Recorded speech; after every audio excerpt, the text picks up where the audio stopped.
Hey everyone, Mr. Owners here. Well, now it's time for my top 10 list for the best movies of 2015. Now, if you haven't seen the top 10 list for the worst movies of 2015, I will link to it in the description below. Go ahead and watch that first, because my entry to these top 10s is there, and you'll also find my one rule there.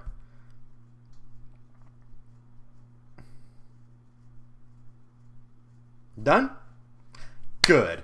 With that out of the way, let's get right into it with number 10. Now, as I said in the previous video, I saw several horror movies in 2015, but most of them really weren't that good.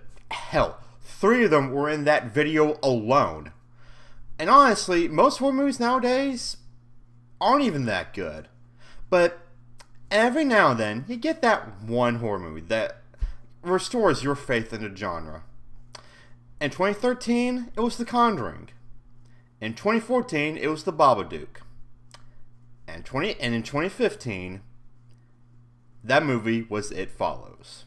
And what a fitting title, for that is pretty much all the monster in the film does. It follows. And it ends up being absolutely terrifying. It also helps that It Follows is very reminiscent of Halloween, with its excellent off-putting soundtrack, and a monster that seemingly can't be stopped, and most of all, it has a great sense of atmosphere. Oh, and unlike most horror movies that have come out lately, the characters are actually likable. This is the real deal, people. Number 9. Now, if you're into sports movies, then you've surely seen the Rocky films. And you're probably aware that anything but the first movie is not worth watching. Like all the Rocky sequels, except maybe Rocky Balboa, or just, you can skip them. And the most likely reason for that is that, well, they just couldn't capture the magic of the original film. That is, until Creed came along. Now, I'll be honest, this movie kind of came out of nowhere for me. After all, I and everyone else agreed that there shouldn't be any more Rocky movies, and now comes this movie about the son of Apollo Creed. I wasn't sure what to think, but I do now. We finally have a Rocky sequel that captures the essence of the original movie. But Adonis Creed is the main character here, and Michael B. Jordan is great as him, especially in the 2 expertly staged boxing matches.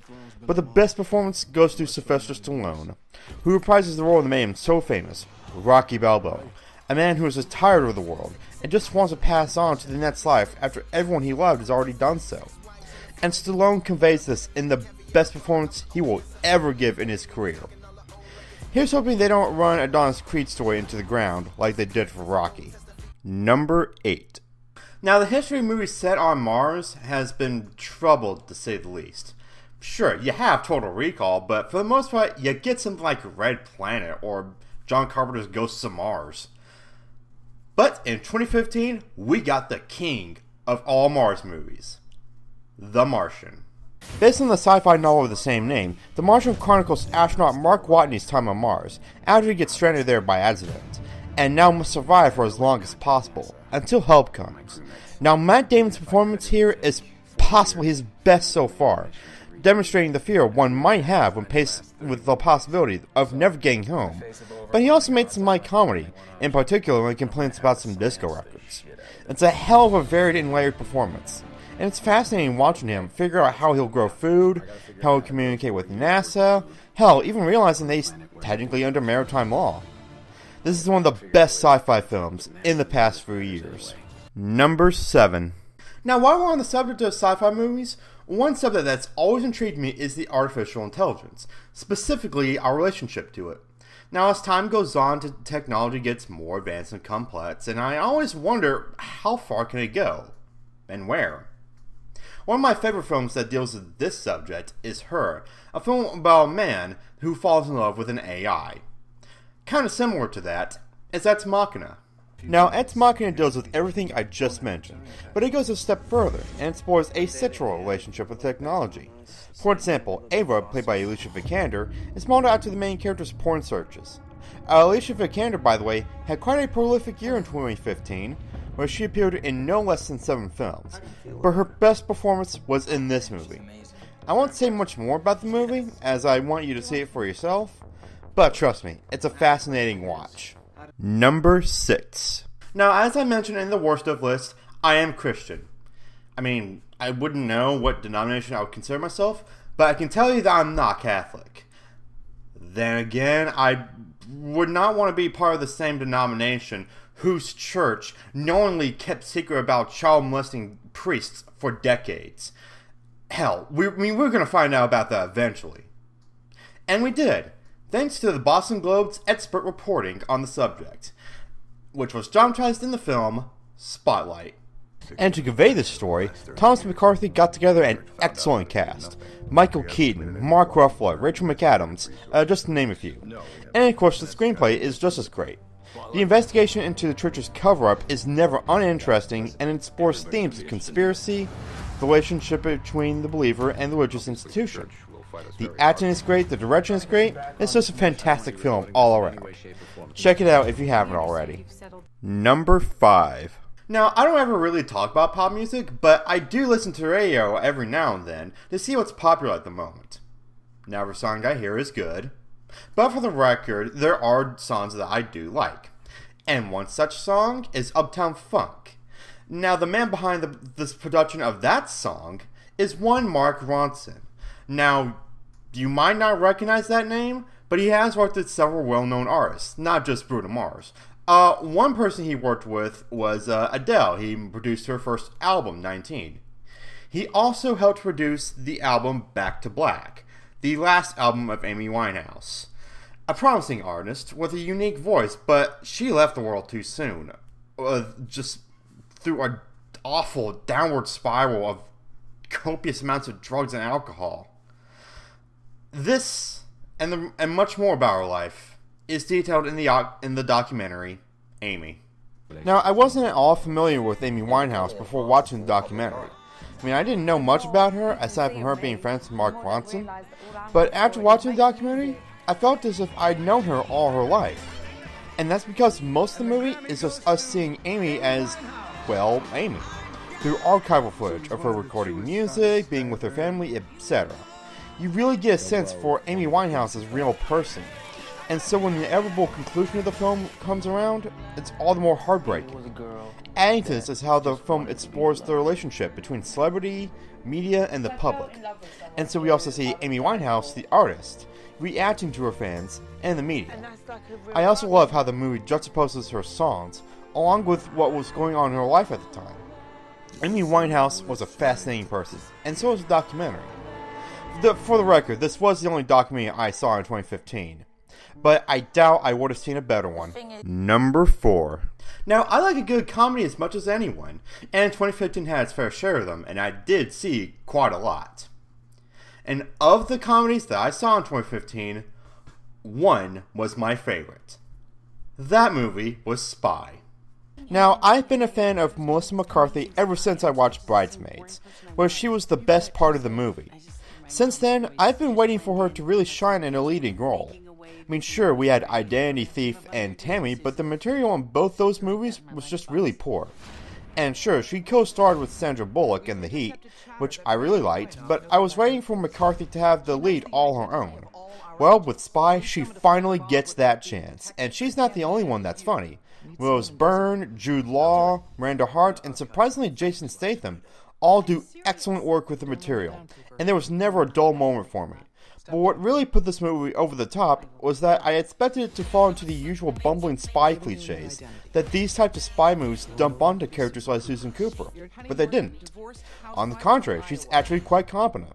She's quick-witted and she's a decent fighter. I love Melissa McCarthy as an actress, and she's one of the funniest women currently working in Hollywood. Here's hoping she's good in the new Ghostbusters movie. Number 3. In June of 2015, the U.S. Supreme Court granted equal marriage rights to all homosexual people in all 50 states. It is a great step forward to granting equal rights to the LGBT community. And yet, despite that, they still face disgusting oppression from bigots who would deny them these rights.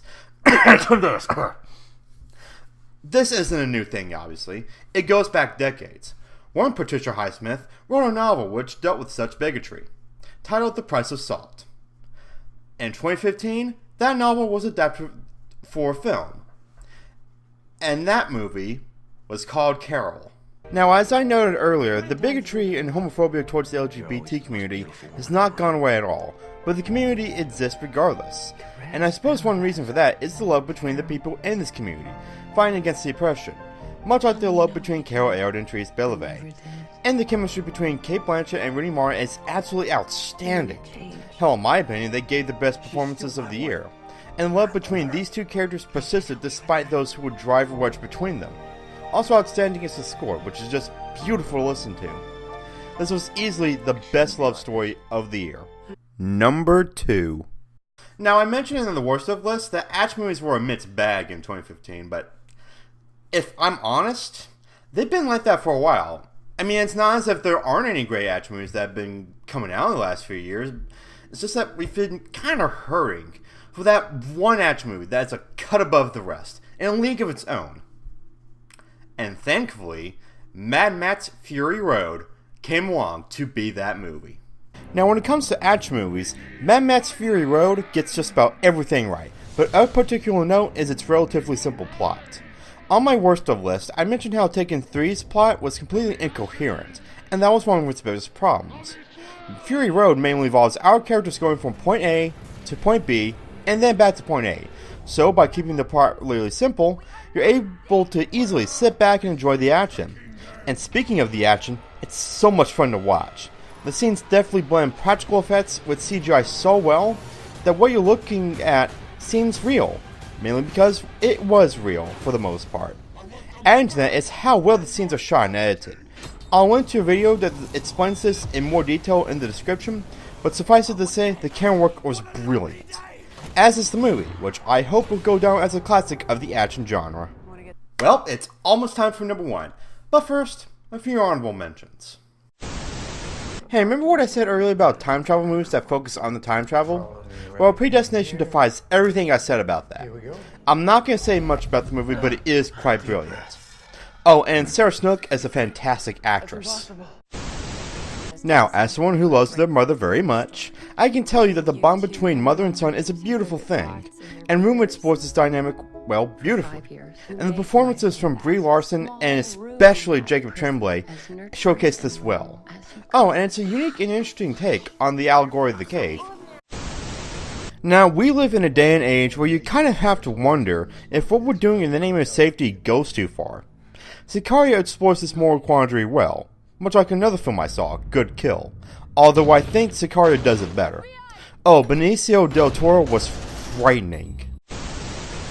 Now, like how Bridesmaids was my introduction to Melissa McCarthy, Trainwreck was my introduction to Amy Schumer, and she is every bit as funny as McCarthy. And even if I didn't find Trainwreck as funny as Spy, it was still hilarious, with special mention going to a set scene between Schumer and John Cena. And that's all I'm going to say about that. Watch it for yourself.